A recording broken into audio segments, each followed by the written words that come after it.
अस्सलाम वालेकुम नाज़रीन, प्रोग्राम हक की आवाज़ के साथ मैं हूं आपकी मेज़बान अरीशा सग़ीर। नाज़रीन, आज हम बात करेंगे मौजूदा हुकूमत के इक़दामात जो मौजूदा हुकूमत की तरफ से आवाम के लिए किए गए हैं, ख़ास तौर पर पंजाब की आवाम के लिए जो मौजूदा हुकूमत की तरफ से इक़दामात किए गए उसके हवाले से बात करेंगे।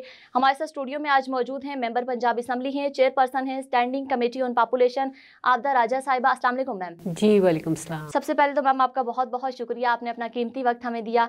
और साथ ही साथ हम बात करेंगे, वैसे तो आपका अगर देखा जाए तो आपने पंजाब असम्बली में बहुत सी करारदादें पेश की हैं और उन पर अमल दरामद भी हुआ है। और वज़ीर आज़म इमरान खान ने जो उनका विजन भी है तालीम और सेहत, और उस पर भी काम किया जा रहा है। और KPK में भी सेहत कार्ड दिए गए हैं, पंजाब में भी सेहत कार्ड दिए गए हैं। तो आप क्या समझती हैं कि ये जो सेहत कार्ड पंजाब में इस वक्त दिए गए हैं, किस हद तक जो है कामयाब प्रोजेक्ट होगा और सेहत के लिए किस हद तक जो है ये मौजूदा हुकूमत काम कर रही है? बिस्मिल्लाहिर्रहमानिर्रहीम। Thank you very much Arisha. और बड़ा अच्छा आपने क्वेश्चन किया। एक्चुअली ये जो सेहत कार्ड है, ये मैं आपको छोटी सी एक एग्जांपल दूंगी कि जैसे इमरान खान भी ये बात करते हैं और ये हकीकत है। हम जैसे गांव के लोग हैं और हमारे आम लोग होते हैं और गरीब लोग होते हैं। गुर्बत तो खैर पूरे इसमें पाकिस्तान के अंदर है, लेकिन मैं क्योंकि मरी से बिलोंग करती हूँ तो वहाँ का थोड़ा सा आपको बताऊँगी। जैसे हमारे यहाँ कोई बीमार हो जाता है तो वो बेचारे अफोर्ड ही नहीं कर सकते कि वो करें अपना इलाज किसी अच्छे हॉस्पिटल में करें। अगर सरकारी अस्पतालों में भी आते हैं तो वो आपको पता है कितना ख्वार होना पड़ता है। तो ये मुझे खुद से बहुत से ऐसे लोग जो हमारे पार्टी के नहीं भी हैं, उन्होंने भी कहा कि ये बहुत बड़ी चीज़ है जिस घर में बीमारी आ जाए। और मेरा नहीं ख्याल कि आजकल कोई भी ऐसा घर होगा, अल्लाह ताला सबको सेहत दे, हर दूसरे तीसरे घर में कोई ना कोई मरीज़ होता है। कोई बुज़ुर्ग होते हैं तो उनकी ट्रीटमेंट की, कभी किसी घर के अंदर डिसेबल, किसी घर में अल्लाह ना करे कोई कैंसर आ गया, कोई बड़ी बीमारी आ गई। तो ये अभी तो पंजाब में ये हो गया। पहले हमने ये प्रैक्टिस की थी KPK के अंदर, तो वहाँ हमारा बहुत कामयाब रहा माशाल्लाह से। लोगों को बहुत फैसिलिटेट किया गया। और उसके बाद फिर हमारा अभी तो यहाँ पे आ गया है पंजाब के अंदर। हमें भी बहुत लोग कहते थे कि सेहत कार्ड कैसे बनेगा, सेहत कार्ड हमें चाहिए। जो हमारी पार्टी के नहीं होते थे वो भी आके रिक्वेस्ट करते थे कि प्लीज़ मैम आप ना सेहत कार्ड दिलवा दें। लेकिन अब जब से ये अनाउंस हुआ है कि आप सबके ID कार्ड जो हैं, किसी को भी जब ज़रूरत पड़ेगी ट्रीटमेंट की, अल्लाह ना करे अगर कोई बीमार होता है तो वो हर पंजाब का, जितने भी लोगों का पंजाब का या इस्लामाबाद का ID कार्ड है, इस्लामाबाद वालों में जी की जगह, और पंजाब में जो लिस्ट में बड़े अच्छे अच्छे हॉस्पिटल्स हैं वहाँ जाके इलाज करा सकते हैं 10 लाख तक। अच्छा मैम, आपने बात की है कि KPK में बड़ा कामयाब रहा है ये मंसूबा, और साथ ही साथ देखा जाए तो सूबों के लिहाज से पंजाब सबसे बड़ा सूबा है। और जैसे कि आपने ये भी जिक्र किया कि सरकारी अस्पतालों में लोग जो है ज़लीलो ख़वार भी होते हैं। तो आपको नहीं लगता कि पंजाब जो है बड़ा सूबा है और पंजाब में जो है कुछ हॉस्पिटल जो है मुख्तस कर दिए गए हैं, जैसे रावलपिंडी के, मरी के हो गए, ठीक है। लोग जो है लंबी लंबी कतारों में होते हैं, काफ़ी परेशान होते हैं और उस तरह से फैसिलिटीज़ नहीं दी जाती हैं हॉस्पिटल्स में। इस निज़ाम को कैसे बेहतर करेंगे? एक्चुअली अरीशा, वो इस वजह से इतने ख्वार होते हैं क्योंकि हमारी आबादी आपको पता है बहुत ज़्यादा है और यहाँ पे हॉस्पिटल्स बहुत कम है। हॉस्पिटल्स ज़्यादा बनाने चाहिए थे, हॉस्पिटल्स ज़्यादा नहीं बनाए गए। लेकिन ये जो अभी हमारा ये जो प्रोजेक्ट चल रहा है सेहत कार्ड का, इससे क्योंकि प्राइवेट जो अच्छे हॉस्पिटल्स हैं उनके भी नाम है इसमें लिस्ट हैं, तो इसके अंदर इन लिस्ट करवाने के लिए बहुत से और भी प्राइवेट कंपनियां भी आएंगी जो बड़े बड़े हॉस्पिटल्स बनाएंगी। और इस तरीके से वहाँ पे सेहत कार्ड का वो उनका वहाँ पे उसके अंदर मेंशन करके तो वो अपना ट्रीटमेंट करवा सकते हैं। मेरा ख्याल है कि ये इसका सबसे बड़ा प्लस पॉइंट ये भी है कि लोग अब ज़्यादा से ज़्यादा हॉस्पिटल्स भी बनाएंगे, बेशक प्राइवेट ही बनाएं, लेकिन ज़रा सेहत कार्ड होगा तो वो वहाँ पे फैसिलिटेट हो सकते हैं। अच्छा मैम, नो डाउट सेहत कार्ड जो है PTI का एक अच्छा इकदाम है और अच्छा प्रोजेक्ट है, लेकिन जो नून लीग है उनकी तरफ से ये कहा जा रहा है और वो ये क्लेम करें कि ये प्रोजेक्ट हमारा है, इस पर क्या कहेंगी आप? आप मुझे ये बताएं कि नून लीग अगर ये कह रही है हमारा प्रोजेक्ट है तो ये उन्होंने लॉन्च करना था, उन्होंने क्या ऐसा कोई भी एक बता दें। तो मैम फिर वो क्लेम क्यों कर रहे हैं कि वो ये अब प्रोजेक्ट नज़र ही नहीं हमारा आ है? रहा। एक इन्होंने लैपटॉप की स्कीम निकाली थी। देखिए ऐसे प्रोजेक्ट्स जो इन्होंने किए वो निकालने ही नहीं चाहिए। जैसे पीली टैक्सी इन्होंने निकाली थी जी, बड़ा शोर डाला, उसकी एडवर्टाइजमेंट पे करोड़ों अरबों रुपए इन्होंने खर्च किया, आज कुछ नज़र नहीं आ रहा। बिल्कुल। और फिर इन्होंने लैपटॉप का किया। आपको लीडर वो होता है जो ऐसा इकदाम उठाए जो मुस्तकबिल में भी सबके काम आता रहे। ऐसी चीज़ें नहीं कि टेम्परेरी आपने अपनी शोशा बनाई, एक ऑरेंज ट्रेन बना दी, उसमें से अरबों रुपए खा लिए और थोड़े से कर्ज़े चढ़ा दिए, कर्ज़े ले लेके आप ऐसे प्रोजेक्ट्स बनाए, उनका फ़ायदा नहीं है। फ़ायदा आपको तब होता है जब आप हक़ और सच की बात करते हैं, और हक़ और सच के ऊपर ना सिर्फ बात करते हैं, उसके लिए काम भी करते हैं। अपने पर्सनल मुफाद के लिए कभी भी मैं उसको लीडर नहीं कहती जो पर्सनल मुफाद के लिए करता है। लीडर वो होता है, सियासत को आज इन्होंने गाली बना दी है, बिल्कुल। लेकिन एक्चुअली सियासत क्या है? इबादत का नाम है। रसूल पाक सल्लल्लाहु अलैहि वसल्लम ने सियासत की, वो सियासत होती है। मैं खुद क्योंकि सियासत कर रही हूँ तो मैं ये समझती हूँ कि इससे खूबसूरत और इससे अच्छा प्रोफेशन है ही नहीं दुनिया के अंदर, क्योंकि आप हर तबके की इसमें खिदमत कर सकते हैं, हर तरह के लोगों की खिदमत कर सकते हैं। आप अगर आपका दिल अच्छा है, आप एक अच्छे इंसान हैं, तो ये इतना अच्छा प्रोफेशन है कि इससे अच्छा दुनिया में मैं कहती हूँ कि बहुत से प्रोफेशन अच्छे, लेकिन इससे अच्छा कोई भी नहीं है, इससे ज़्यादा इबादत। लेकिन आजकल तो सियासत को बदनाम करके रख दिया गया है। बिल्कुल। सियासत को बदनाम करके चंद एक लोगों के ना, वो कहते हैं ना कि चंद गंदी मछलियाँ पूरे तालाब को गंदा बिल्कुल। कर देती हैं। लेकिन हम जब एक अच्छा इमेज बनाएंगे, आप जब अल्लाह ताला आपके लिए लोगों के दिलों में खुद इज़्ज़त पैदा कर देता है जब आप अच्छे काम करते हैं। बिल्कुल। तो इन्होंने क्योंकि काम ऐसे किए थे, लोगों के दिलों में नफ़रत है। अब क्योंकि इमरान खान है और सबको पूरी दुनिया जानती है, ये नहीं कि इमरान खान मेरे लीडर हैं। अगर इमरान खान अच्छे और सच्चे ना होते, मैं उनकी कभी भी इज़्ज़त ना करती। इमरान खान की पूरी दुनिया इज़्ज़त करती है और इसीलिए मैं दिल से उनकी इज़्ज़त करती हूँ। ये नहीं कि मैं तो एक छोटी सी वर्कर हूँ इमरान खान की, लेकिन मैं क्योंकि उनको बहुत अच्छे से जानती हूँ, 2005 से मैं उनके साथ काम कर रही हूँ, तो मुझे पता है कि इमरान खान बहुत ही सच्चे और नेक इंसान हैं। जिस तरह का लोग, मतलब ये जितनी मर्ज़ी बात कर लें, उनके अगेंस्ट बात कर लें, लेकिन ये उनको कभी भी उनकी इज़्ज़त ख़राब नहीं कर सकते, क्योंकि अल्लाह ने इज़्ज़त लोगों के दिलों में डालनी होती है और सारी दुनिया के दिलों में अल्लाह ने इज़्ज़त इमरान खान की डाली हुई है, ये नहीं निकाल सकते जो मर्ज़ी कर लें। बिल्कुल। वो एक सच्चा इंसान है, उसके वो करप्ट नहीं है, वो चोर नहीं है, वो झूठ नहीं बोलता। तो ऐसा लीडर कहाँ से मिलेगा, और हमें ज़रूरत है ऐसे लीडर की। अच्छा मैम, चूँकि आपने ज़िक्र किया है कि आपका ताल्लुक मरी से, और मरी का जो भी काम होता है आप हमेशा पेश नज़र आती हैं, चाहे वो पहाड़ों की कटाई का काम हो। आपने जो है करारदाद भी पेश की कौमी पंजाब असम्बली में, और उस पर अमल दरामद भी हुआ। तो आप ये बताइएगा, जो रिसेंटली सानिया मरी हुआ है, तो आप क्या समझती हैं इसका कसूरवार कौन है? पहले तो रेशा, मैं आपको ये बताना चाहूँगी कि जो मैं बहुत पेश रहती हूँ, तो मैंने देखा कि मेरे बहुत से, आपको पता है कि इस पहाड़ों की कटाई के अंदर और बहुत से लोगों के मफाद होते हैं। बिल्कुल। और मैंने लास्ट टाइम कोसाई यूनिवर्सिटी के अंदर कहा था कि ये जो माफिया है, इसके ऊपर कोई ना कोई सियासी हाथ होता है, तो इसको भी इन्वेस्टिगेट कराया जाए कि इनके ऊपर किसका हाथ है। बिल्कुल। तो वो मुझे खैर समझ भी आ गई कि बाद में उन लोगों के मूड्स बड़े ऑफ हुए मेरे साथ। मुझे खैर कोई परवाह नहीं है, मैं सिर्फ अल्लाह से डरती हूँ, अल्लाह के अलावा बिल्कुल, किसी से देखा नहीं जा डरती, सकता है आपको क्योंकि मैं काफ़ी हक और मुखालफत का सच की सामना भी बात करना करती पड़ा हूँ। है।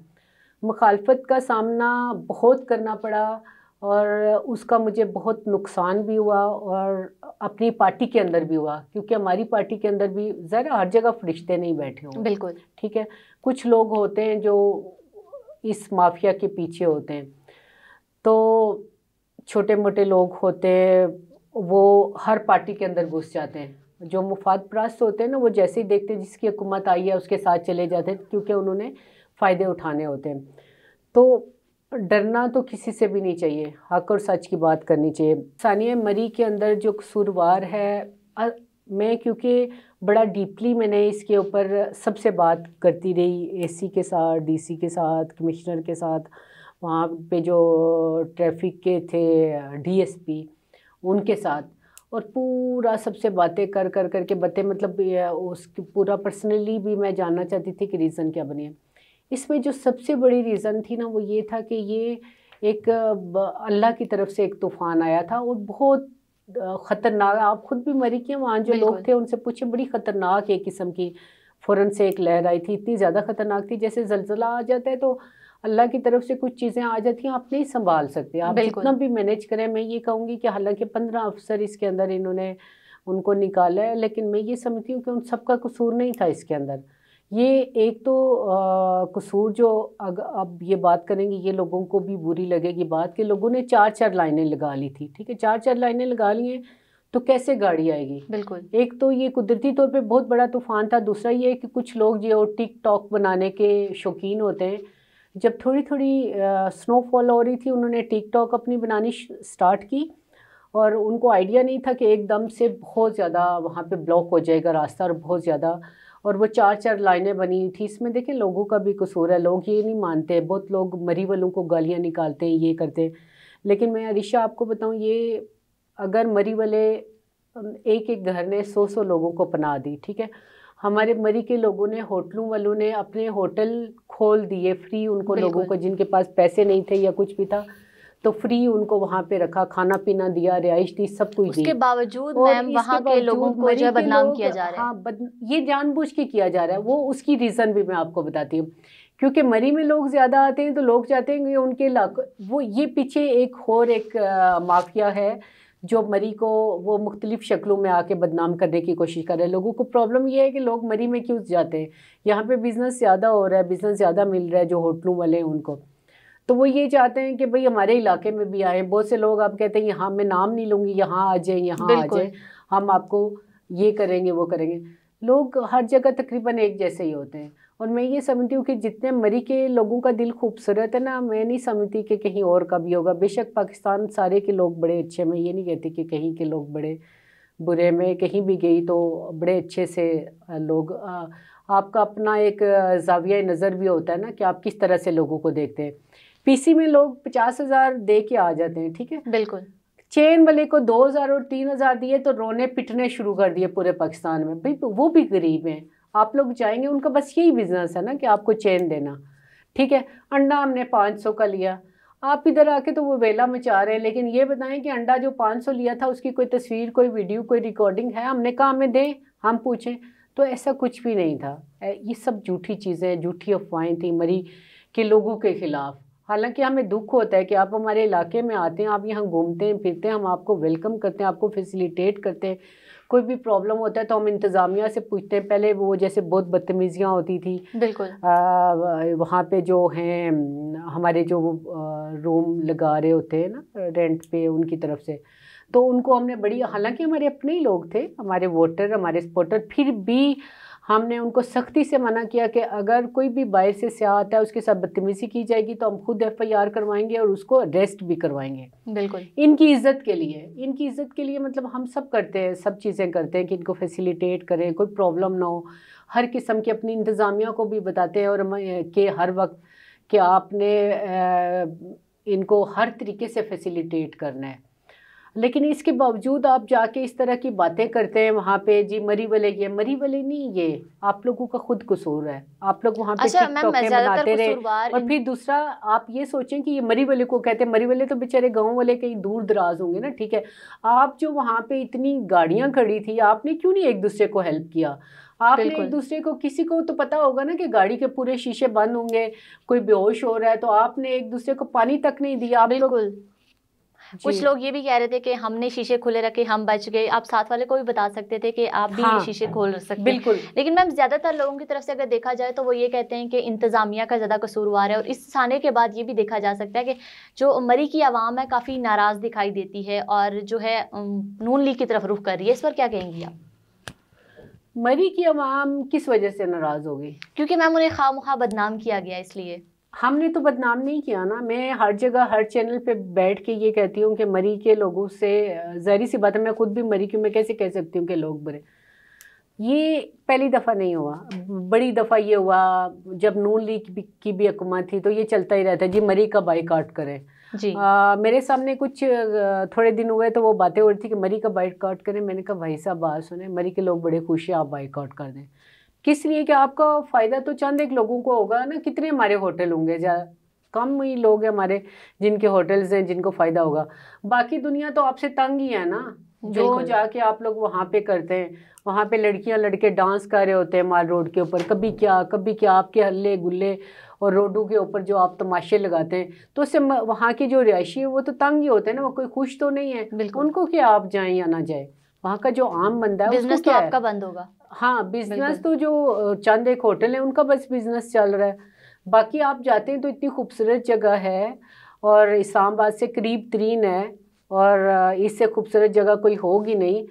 तो आप जाएं या ना जाएं, आम लोगों के ऊपर तो कोई असर नहीं पड़ता ना इसका, सिर्फ जो अच्छा बिजनेस मैम, करते इसी हैं तरह उनके। हम पाकिस्तान तहरीक इंसाफ की बात करेंगे कि हुकूमत और को। दूसरा मैं आपको ना पूरा जवाब दे दूं, दूसरा जो नाराज़गी का तल्लक है ना, वो पीटीआई से तो नाराज़गी बनती ही नहीं है, जी बिल्कुल भी नहीं।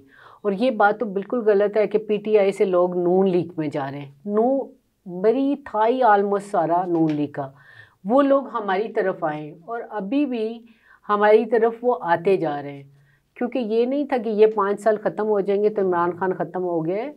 मरी के लोग बहुत बाशऊर हैं और उनको पता है कि इंशाल्लाह अगले 5 साल और उससे अगले 5 साल भी इमरान खान के ही हैं। बिल्कुल। अच्छा मैम, ये बताइएगा कि पीटीआई की जो हुकूमत है वो अपने 3 साल मुकम्मल कर चुकी है, अब तो अपनी आखिरी इनिंग्स खेल रही है, लेकिन दिन ब दिन जो महंगाई है बढ़ती जा रही है, इसमें जो पीटीआई की मकबूलियत है, फिर मैं वही बात करूंगी कि कम होती नज़र आ रही है, इस पर क्या कहेंगी? महंगाई पूरी दुनिया के अंदर महंगाई आई है।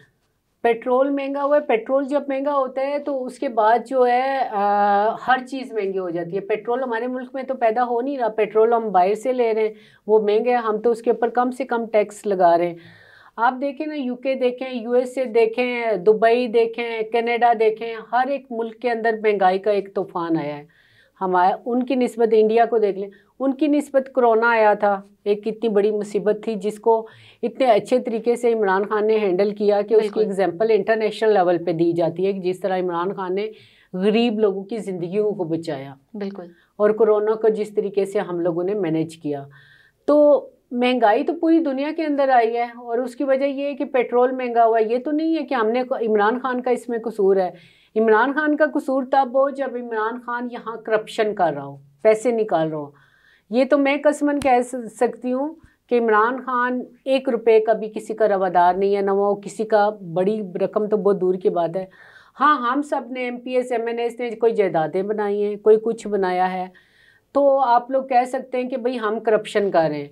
जब हम में से कोई भी करप्शन नहीं कर रहा, हम अपने सारे काम खुद कर रहे हैं, ठीक है। हम अपने हमें एक्स्ट्रा कोई भी मिनिस्टर्स हैं उनको एक्स्ट्रा गाड़ियाँ नहीं मिली है, सब काम हमें खुद करने पड़ते हैं एक्स्ट्रा। भाई आपको पहले जिस तरह की ये लोग एक मिनिस्टर के साथ प्रोटोकॉल और ये सब चीज़ें ख़त्म कर दी हैं, तो करप्शन हो ही नहीं रही, तो किस तरीके से मतलब कहा जा सकता है कि इमरान खान की मकबूलियत में मैं समझती हूँ कि ये एक फैक्ट है कि महंगाई हुई है, लेकिन उसका रीज़न सिर्फ यही है कि इंटरनेशनल लेवल पे महंगाई हुई है, पेट्रोल महंगा हुआ है। लेकिन इकॉनमी को देखिए, हमारा ग्रोथ रेट बेहतर हुआ है, ठीक है, 5.37 हुआ है हमारा, जो बहुत बेहतर है।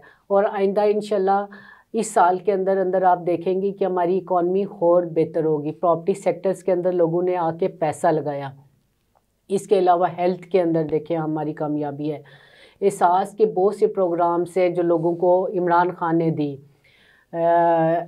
ये जो फ्री में उनको खाना मिल रहा है, रहने की जगह मिल रही है, रिहाइशगाह, क्या कभी पहले किसी ने सोचा था कि। अच्छा मैम, आपको नहीं लगता कि ये जो हम प्रोग्राम्स लेके आते हैं, एहसास प्रोग्राम हो गया, ये लंगर वाला प्रोग्राम हो गया, इसकी बजाय हमें जो है नौकरियां लोगों को देनी चाहिए, ये कि मतलब रोज़गार के मौके देने चाहिए, ये नहीं कि मतलब उनको फ्री में खाना देना चाहिए। उसके लिए नहीं, फ्री में खाना देखें आप, अगर अपनी हिस्ट्री को पढ़ें ना, तो हुकूमत का काम होता है कि हर भूखे का पेट पालना, ठीक है।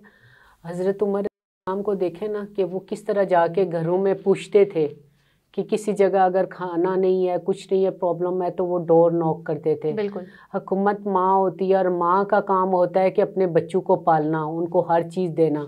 इस टाइम पे हुकूमत इस काबिल नहीं है कि पूरे मुल्क के अंदर सबको रोज़गार दे सके, लेकिन फिर भी आप देखें कि जो कर्ज़े दिए जा रहे हैं, लोगों को फैसिलिटेट किया जा रहा है ना कि वो अपना बिजनेस करें। बिल्कुल, ठीक है।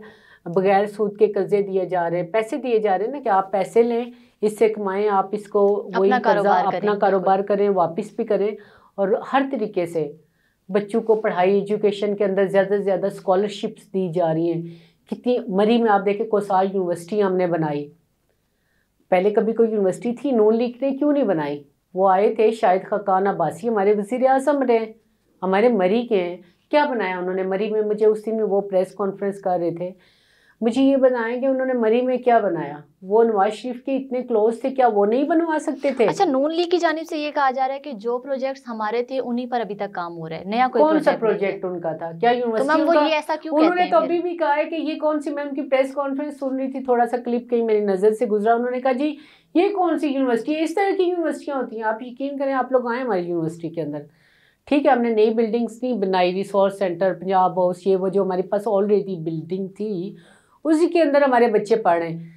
लेकिन हमने इतने अच्छे वहाँ पे आप आके ज़रा देखें कि वो कितने लायक बच्चे हैं, और वो इंशाल्लाह ताला पूरे मुल्क के अंदर, ना सिर्फ मुल्क के अंदर बल्कि मुल्क से बाहर भी जाके इसका, पाकिस्तान का और मरी का नाम रोशन करेंगे। ये कहते हैं इस तरह की कोई यूनिवर्सिटी बनती है? भाई आप बना लेते हैं यूनिवर्सिटी, बिल्कुल। आपने क्या किया? इस तरह से कोई बनती है यूनिवर्सिटी? आपने कौन सा प्रोजेक्ट किया? क्या क्या बनाया आपने? क्या दिया मरी को कि मरी वालों ने इसीलिए तो उनको वोट नहीं दिए शाहिद साहब को? अच्छा मैम, इसी तरह आपने अभी अपने पिछले क्वेश्चन के जवाब में जिक्र किया था करप्शन का, तो मैं यही पूछना चाह रही हूँ कि इमरान खान ने बड़े दावे और वफा भी किए, दावे किए थे कि हम जो है करप्शन को 90 दिन में ख़त्म करेंगे, और अब इमरान खान कह रहे हैं कि हमने 90 दिन में करप्शन ख़त्म कर दिया है। उसके बरक्स जब आती है ट्रांसपेरेंसी इंटरनेशनल की रिपोर्ट, तो उसमें पाकिस्तान 120 से 140वें नंबर पर चला जाता है, और आवाम का ये कहना है कि खान साहब सिर्फ आवाम को जो है इन 3 सालों में हंसाने का काम कर रहे हैं। कभी कहते हैं कभी कहते हैं कि करप्शन खत्म कर दिया है, कभी करप्शन के ऊपर नहीं है जी। वो मेरे ख्याल में उनके ऊपर है कि जो इन्होंने एहतसाब करना था उसको सही से नहीं किया, एहतसाब के ऊपर, लेकिन करप्शन के ऊपर नहीं है। करप्शन कोई साबित नहीं कर सकता कि इमरान खान ने या हमारे किसी एक बंदे ने भी कोई करप्शन किया। करप्शन की कोई, अच्छा मैम, खान साहब कभी तो कहते हैं कि हमने करप्शन ख़त्म कर दिया है, कभी कहते हैं हम इंसाफ का निज़ाम ले आए, कभी कहते हैं कि पाकिस्तान में जो है 12 मौसम होते हैं, और कभी कहते हैं कि दरख्त रात को ऑक्सीजन खारिज करते हैं। तो खान साहब आखिर कर क्या रहे हैं? इनका विजन और मिशन है क्या? आपके सामने लोगों की खिदमत कर रहे हैं। इमरान खान जैसा लीडर है, आपने इतने सारे क्वेश्चंस किए, मुझे हैरत हो रही है। इमरान खान, मैं खुद समझती हूँ कि इमरान खान जैसा लीडर बहुत सदियों में पैदा होते हैं, बहुत सदियों में पैदा होते हैं ऐसे लोग। ये मुल्क और ये कौम खुश नसीब है कि इस टाइम पे इमरान खान है, और वो कौम, गरीब कौम को ऊपर लाने के लिए दिन रात कोशिश कर रहे हैं। वो जो कहते हैं ना, वो बिल्कुल ठीक कहते हैं, वो कुछ सोच समझ के, क्योंकि वो बहुत दूर अंदेश इंसान है। मैं उन तक नहीं पहुँच सकती, मैं उनकी एक छोटी सी वर्कर हूँ। लेकिन इमरान खान का जो विजन है और इमरान खान की जो बात है, वो शायद आम लोगों की समझ से बहुत बालातर है, क्योंकि वो एक बड़े इंसान है, और बड़े इंसान की सोच भी बहुत बड़ी होती है, और आज से वो शायद 1 सदी बाद की भी बात कर सकते हैं। ठीक है, लीडर वो नहीं होता कि जो इस तरह का प्रोजेक्ट दे कि बस ऐसे चमकती हुई चीज़ नज़र आ रही, लोग वोट दे देंगे। लीडर वो होता है जैसा इमरान खान है। मुझसे अगर कोई पूछे ना तो लीडर कैसा होता है, तो मैं से कहूँगी जैसे इमरान खान है उस तरह का लीडर होता है, कि जिसकी सोच वसी होती है। तो इमरान खान की सोच को पहुंचना ये आम लोगों का काम नहीं है। इसी के साथ हमारे प्रोग्राम का वक्त खत्म हो जाता है। रिशा सगीर को इजाजत दीजिए, अल्लाह हाफिज। हक और सच की आवाज, आवाम के मसाइल को मंजर-ए-आम पर लाने, इक्तदार के हवालों से आवाम की दहलीज तक पाकिस्तानी आवाम की आवाज, पाकिस्तान का कौमी अखबार डेली अखबार हक की 11वीं और हक न्यूज की दूसरी कामयाब सालगिरह पर कौम को मुबारकबाद। 12 कलर सफात पर मुश्तमिल डेली अखबार हक ने एक और संग मील अबूर कर लिया। अवामी और कौमी इशूज, मुल्की मसाइल, आलमी मंजरनामे, अवामी मसाइल पर बेलाग तबसरों और मसाइल को उजागर करने में सबसे आगे रहने वाले कौमी अखबारात में डेली अखबार हक ने नुमाया किरदार अदा किया। मुल्क में जमहूरियत, कानून की हुक्मरानी और अवाम की आवाज़ को इक़्तिदार के ऐवानों तक पहुँचाने के लिए पुरज़्म मेरी और आपकी आवाज़ जुल्म के खिलाफ डेली अखबार हक, हक न्यूज़।